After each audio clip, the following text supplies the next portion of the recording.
Hello everyone, welcome to MCQs for Judiciary Exams. Question number 1. Under which circumstances can bail be denied to a juvenile in conflict with the law? Option A, if the juvenile is a repeat offender. Option B, if the juvenile is likely to commit further crimes.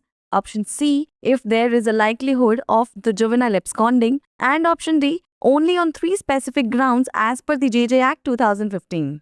The correct answer is option D. As per Section 12 Clause 1 of the Juvenile Justice Act 2015, bail for a juvenile in conflict with the law is the rule and refusal is an exception. Bail can only be denied under 3 specific grounds outlined in the proviso to Section 12 Clause 1 of the JJ Act. This was confirmed in the case of X versus the state of Bihar and others. Question number 2. What happens if a Section 80 CPC notice is not served in a case? Option A, the decree remains valid. Option B, the decree is automatically appealed. Option C, the decree is considered a nullity. And option D, the executing court can ignore the plea. The correct answer is option C.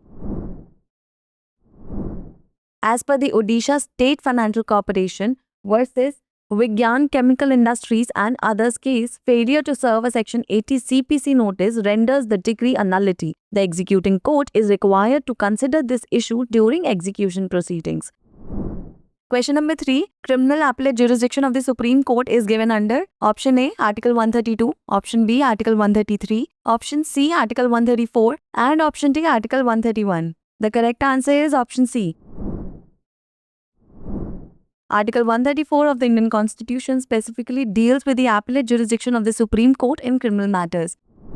Question number 4. The doctrine of lis pendens is based on option A, necessity of final adjudication, option B, principle of equity, option C, principle of estoppel, and option D, both A and B. The correct answer is option D.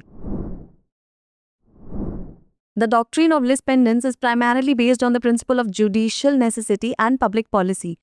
The doctrine of lis pendens is based on both necessity of final adjudication and the principle of equity. It prevents parties from transferring property during ongoing litigation to ensure fairness and to protect the rights of the parties involved until the case is concluded.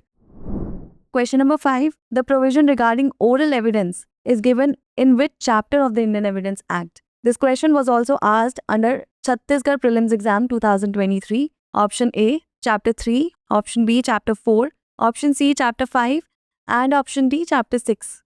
The correct answer is option B. Section 59 of the Indian Evidence Act states that all facts except the contents of documents can be proved by oral evidence. Also, Section 60 of the Evidence Act specifies that oral evidence must be direct, meaning it must be based on the personal knowledge of the witness and not hearsay. It's the time for practice question. Holder's right to duplicate of lost will is provided in option A, Section 44, option B, Section 44, Clause A, option C, Section 45, and option D, Section 45, Clause A. Pin down your answers in the comment section below.